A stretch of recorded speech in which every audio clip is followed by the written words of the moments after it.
Je donne maintenant la parole à Jean-Marc Fichel et à Gérard Pascal, qui sont nos deux secrétaires annuels, pour la présentation des travaux de l'Académie pendant l'année 2010.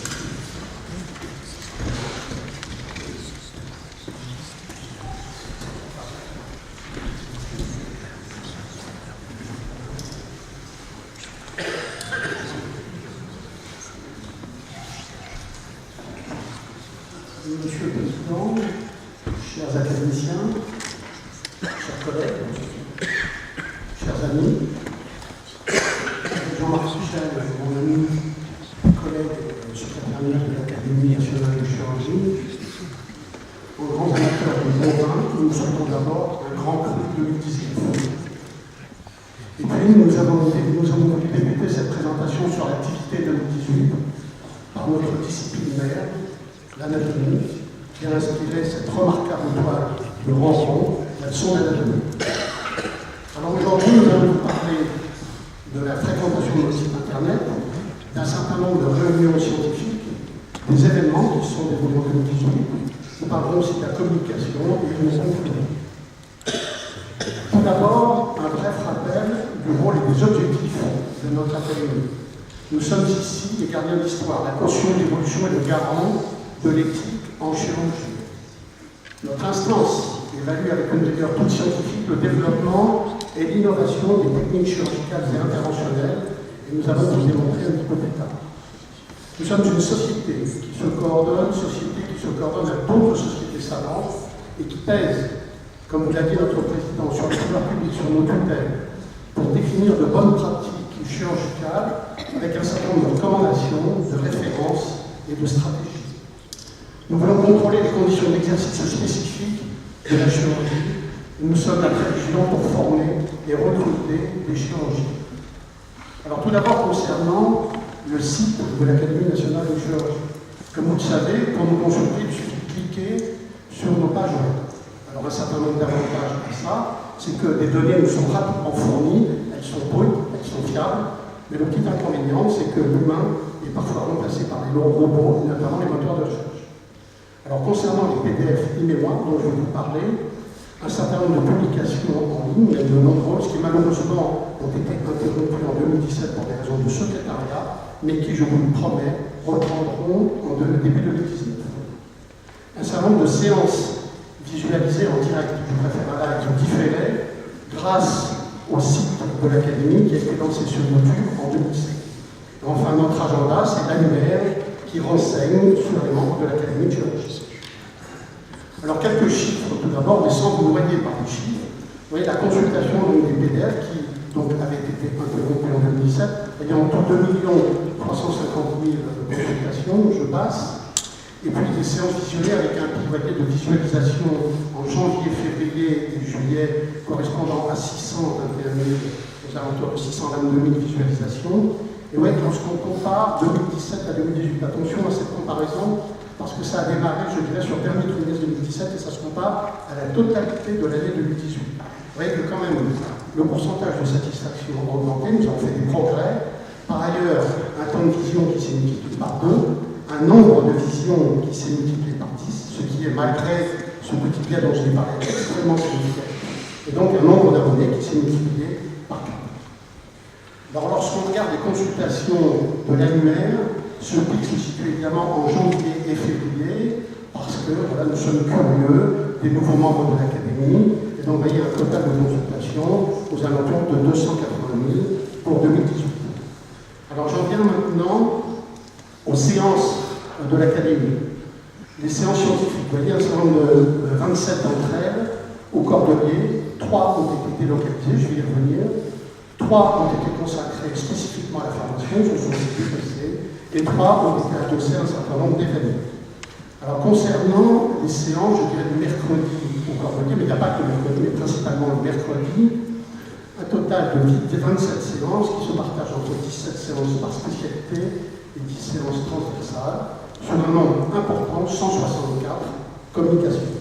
Alors lorsqu'on vient un petit peu sur ces séances par spécialité, on voit que la moitié sont consacrées au viscéral, à l'orthopédie, à l'urologie, ce qui est normal, mais aussi un peu plus à la gynécologie chère à notre président, et puis il y a eu un certain nombre de séances uniques, respectivement, pour la chirurgie thoracique, le vasculaire interventionnel, la chirurgie pédiatrique et la chirurgie maxillofaciale. Alors, un effort tout particulier a été fait sur les séances transversales en raison de l'évolution même de notre métier dont nous a parlé notre président. Il y a 10 séances, dont 2 séminaires, l'un consacré à la cancérologie, l'autre à l'installation des jeunes chirurgiens, séminaires qui ont duré pour chacun d'entre eux toute une journée. Et puis, des séances, je le cite, sur l'anesthésie au bloc opératoire, la chirurgie ambulatoire, la chirurgie biologique, l'utilisation des ultrasons à visée thérapeutique, une séance commune au cordelier avec nos amis de l'Académie vétérinaire, et une séance passionnante sur la création de start-up, notamment pour les plus jeunes chirurgiens, bien entendu, et puis 2 séances consacrées aux sujets d'actualité et aux communications libres, organisées par Philippe. J'ai retenu de ces séances un certain nombre de phrases chocs, et il y en a beaucoup d'autres, de nos académiciens et invités que j'ai souhaité vous citer pour certaines d'entre elles. Pitié pour les trompes en chirurgie pelvienne, pour certains prologues. La chirurgie de l'obésité fait maigrir l'enfant et l'adolescent, mais elle ne le guérit pas. C'est toute la problématique de la chirurgie bariatrique. Dr Kendall. Innover en chirurgie, une aventure. L'aventure, la passion. La passion, les jeunes, professeur Seuseur. Des centres stratifiés en chirurgie pédiatrique, certes, mais un débat désolant, plus de 2 siècles après la construction de l'Équerre en 1802, professeur Pellerin. La pertinence des soins, c'est remplacer la bonne intervention par le bon parcours, professeur Pesson.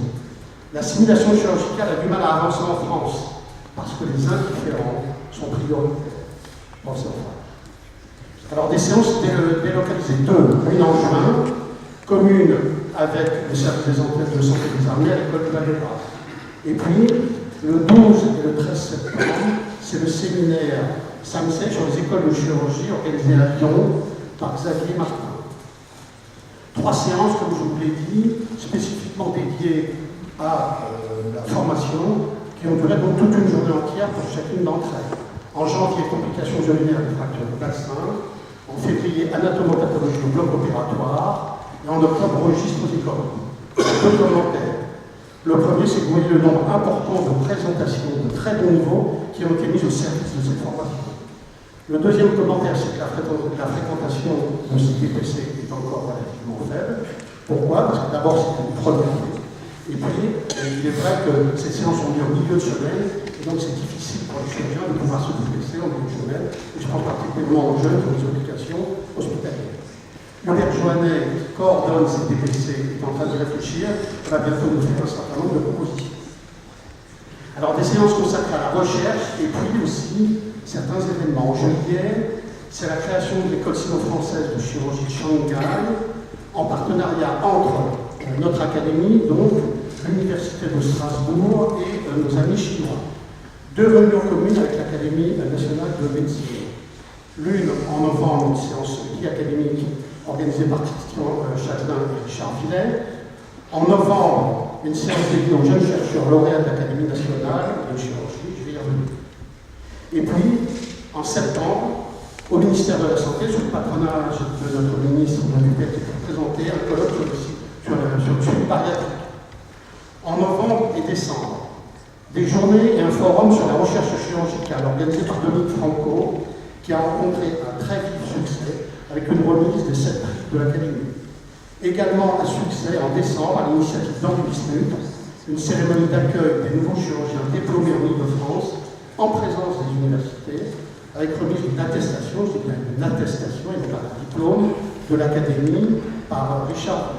En raison du succès de ces séances, celles-ci, en principe, seront étendues à toute la France dès l'année prochaine. En termes de communication, un élément un peu nouveau, c'est donc la création d'une lettre mensuelle diffusée pour les académiciens, les sociétés savantes qui renseignent sur les communications, les débats autour de ces communications et sur l'agenda de l'Académie. 2 éditions d'importance. D'une part, les 10 points clés dans toutes les spécialités chirurgicales confondues, sous la direction d'Henri Judet, un très gros travail pour lequel nous tenons à remercier. Et puis, je crois, une belle plaquette de l'Académie. Un certain nombre de communiqués de presse également qui ont marqué, notamment par exemple une récente prise de parole de l'Académie sur les dispositifs médicaux importants. En définitive, une année 2018 féconde avec de nombreuses communications de haut niveau scientifique qui se sont traduites par une fréquentation accrue de notre nouveau site internet.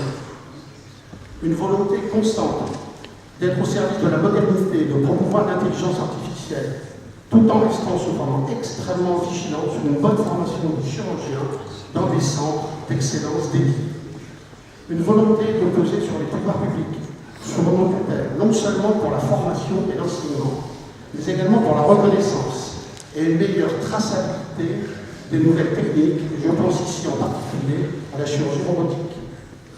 Un effort tout particulier envers les plus jeunes, vous l'avez vu, pour les encourager à la recherche et à l'innovation. Et enfin, une vigilance constante sur ce qui nous réunit tous ici aujourd'hui, nos valeurs, notamment les bonnes pratiques et l'éthique, ici comme là-bas. Et donc, avec Jean-Marc, nous voulions en terminer sur l'homme de Vitruve, cet homme de Léonard de Vinci, cet homme de science qui est au centre de l'univers, et sur ces paroles de notre grand écrivain et philosophe, Paul Valéry, qui disait de notre métier, si le chirurgien doit être qualifié d'artiste, c'est que son ouvrage ne se réduit pas à l'exécution uniforme d'un programme d'actes impersonnels. Merci.